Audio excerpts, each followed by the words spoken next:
Hi guys, my name is Sid and welcome to my review of the DJI Standard 3. So I just wanted to go over a few things about this drone. I've had it for about 6 months now and I think it's probably one of the best drones that you can buy if you're starting to get into this hobby of drone piloting and aerial photography. So one of the best things about this drone system in general is that you get everything that you need right inside the box. The box itself, you'll get the drone, the controller, you get 8 propellers, so there's 4 on here and you get an extra set in case you damage them or if they break while you land or something like that. You get the camera, which is actually attached to the drone itself. You get this camera cover as well, which is removable. So you can use that to secure your gimbal while you're traveling. And you also get a lens cam for your camera. So that's what it looks like with everything off. And you get the control. And you also get an SD card over here. So you get an 8 GB SD card in the box itself. Also get the intelligent flight battery. It's basically the battery for the drone. And that just goes in over here at the back of the drone. So that's what it looks like with the battery inside it. And so you basically get everything that you need to start flying right away, pretty much. So there's nothing else required. You don't have to buy anything else. So everything that you need in the box. The only thing that you need in addition to what's in the box is a phone, a compatible phone, either an Android phone or Apple phone that you can put in the control over here so that you can control the drone remotely and get the FPV or first person view on the drone itself. So let's talk a little bit about the technical specifications of this drone. So it does have GPS stabilization. So what GPS stabilization is and what's super important about it is that you actually require it to fly the drone that's stabilized in a location. So with GPS stabilization, what will happen is when you fly the drone and you leave the controllers, it's going to stay in one place and it's going to hover in one place. Without GPS stabilization, the wind would move it, or just external forces would create movement in the drone. But with GPS stabilization on, it actually locks into one GPS coordinate, and the drone itself will try to stabilize and stay in that exact same position. So that's extremely important, especially if you're a beginner and you don't know how to control the drone well. GPS stabilization makes this drone super easy to use. So the top speed of this drone is about 16 miles per hour, which is pretty quick. The camera is a 12 megapixel camera. It's 35 mm at a f2.8 f-stop. So that gives you pretty decent low light photography capabilities because of the low f-stop. In terms of video, this drone can do 2.7K or a bit higher than 1080p. And I would suggest that you shoot in 2.7K so that you can crop out whatever you need and make it a 1080 image in the end.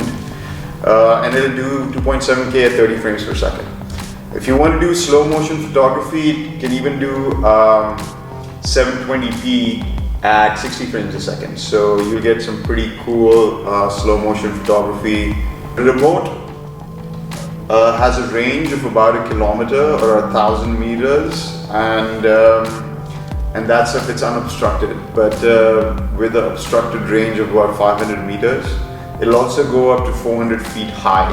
So just to explain to you or to show you what it looks like to shoot at 400 feet and about 1,000 meters away, I'm going to just show you some footage now that I shot in Maldives and some other footage that I've shot in the desert with some cars for my business, which is a jar car.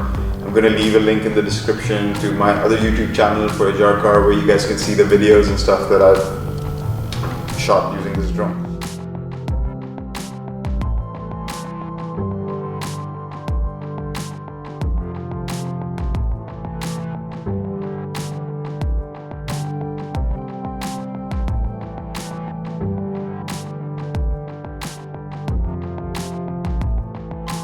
So about the controller. So this controller is pretty good, and a couple of things that I like about it is that the sticks come back to center position. So if you are flying and you just leave the sticks, the drone's not going to move, it's going to stay in the same place, which is great, because I know some other drones where, like, if you're flying ahead or changing the height, and if you leave it, the stick stays up there, it doesn't center again, so it'll keep climbing. But with this one, it automatically centers as soon as you leave it, so that's good. It also feels really sturdy, and I think it'll last for a long time. I've dropped it a couple of times and no damage whatsoever, so it's pretty good build quality. You switch it on that way. The stick over here controls your ascent and descent and your yaw, like if you want to move this way. And then this stick will just move the drone front, back, left, right. So that's front, back, left, right. So basically in the same direction as the drone. So if the drone is facing this way, frontwards with the stripes on the front. If you hit the front button, it's going to move ahead like that, back, left, right. So an essential part of the remote is actually attaching your phone to your drone. And you can do that very simply by downloading the Dji app. So the app is called Dji Go.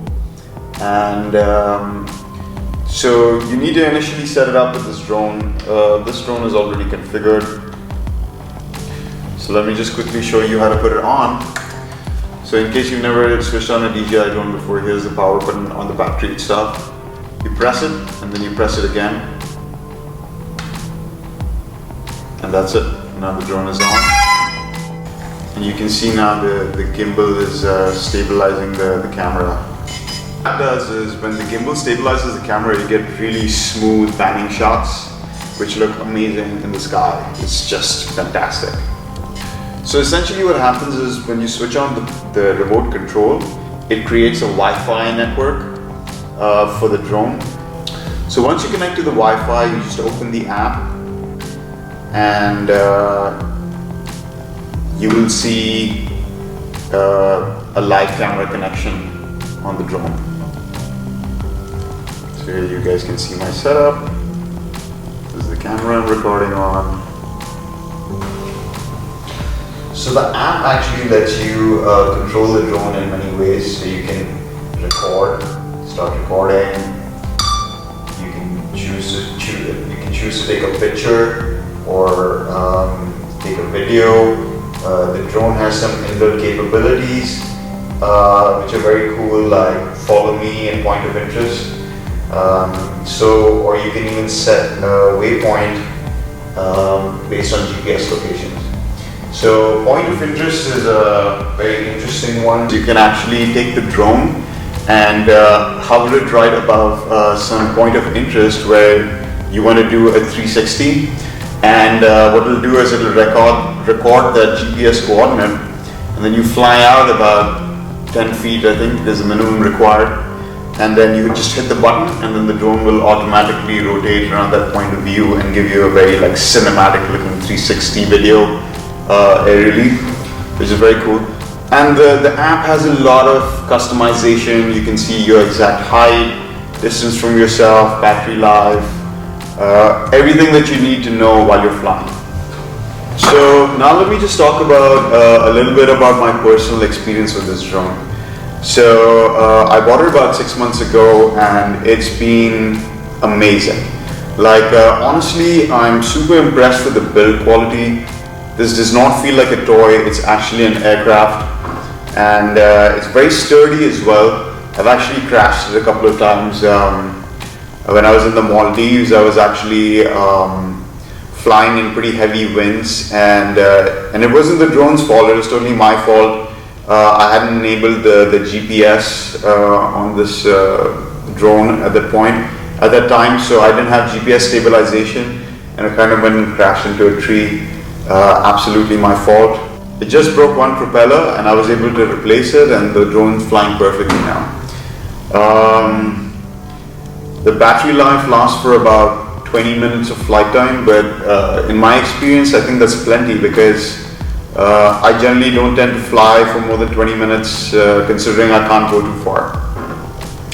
Now, regarding the range of this drone, it's going to range of about a kilometer and a height of about 400 feet, which for me is plenty.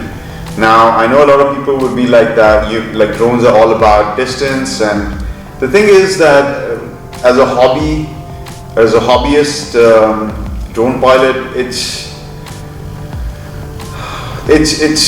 when you don't have a line of sight with your drone, it can be a little dangerous to fly, and I'd rather not take the risk. And the limits of this drone are just about perfect, where I can still see the drone, kind of, and I'm able to control it really well.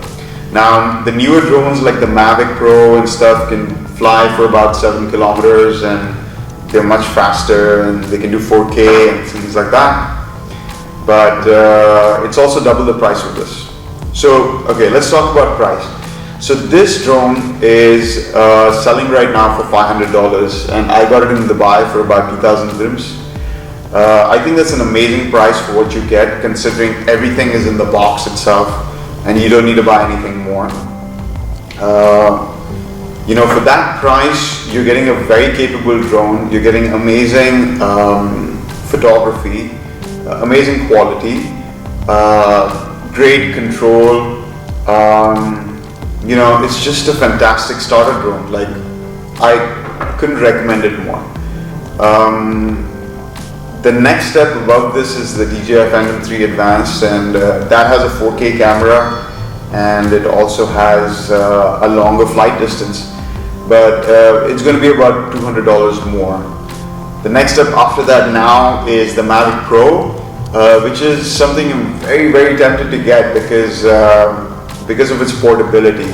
The whole Mavic Pro system is about the size of this controller. So if you want to travel a lot with your drone, then I would suggest going for the Mavic, but it's also double the price. It's about $1,000 compared to this.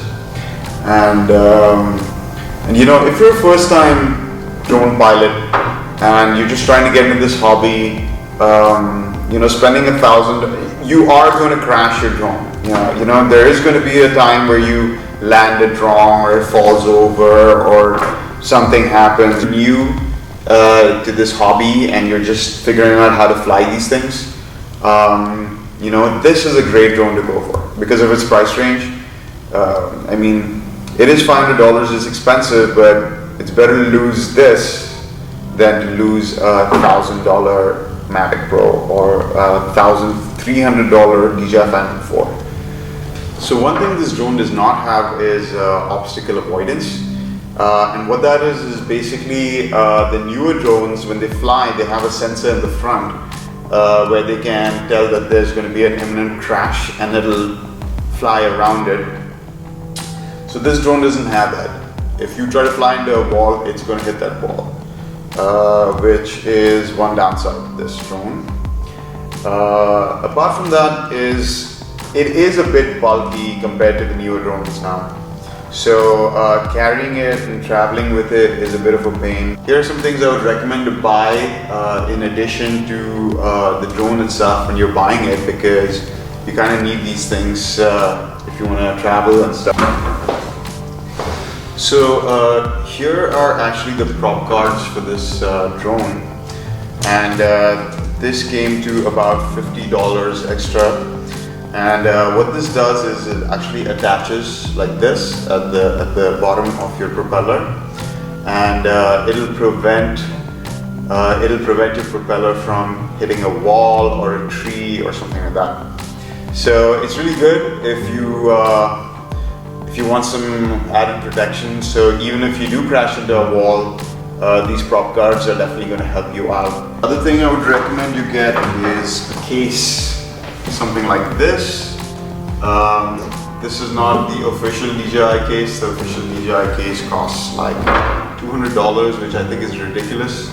I bought this case on Alibaba.com, and they shipped it to me in about 2 weeks. And as you can see from inside, it's nicely padded, and it's the exact size of this drone, and it fits perfectly, and it's about as compact as you can get for a drone of this size. It's nicely padded and everything, and I would suggest definitely pick this up. I bought it for about 200 dirhams, which is about $50 again. So if you want the drone, the backpack, the prop guards, the total was about $600, and that's what I would recommend that you spend to start this hobby. So for the longest time, I wanted to fly my drone in Dubai because that's where I live. There's a big article that came in the paper that somebody tried to fly a drone over the airport, which is something super irresponsible. Please don't do things like that. It spoils this hobby for everybody. Make sure you're flying in a safe place. Make sure there's no people around, especially the first time you try to fly. Go to an empty ground where there's nobody else, or a field or something like that, or in the desert if you like, where you can't hurt anybody basically. And make sure you never fly in places that you're not supposed to be flying, like don't fly in airport zones, or where you know there's going to be a lot of aerial activity. Don't fly near big buildings and things like that. If you want to know the procedure to get a drone license in Dubai, I'm making another video. I recently got my drone pilot license in Dubai, and I got my drone registered officially with the government. So if you guys are interested in registering your drone in Dubai officially, I'm gonna put a link in the description somewhere here. I hope you guys enjoyed this review, and I hope to make more tech reviews. I have a bunch of gadgets in the house that I want to review and give as much information to you guys as possible. So hit the like button if you like this video, subscribe, and leave a comment. Let me know what you guys think about flying drones, if that's something you're interested in. If you guys have a question, or just want to reach out and say hi, leave a comment. I'm sure some people in the comments will have valuable advice for you as well. See ya.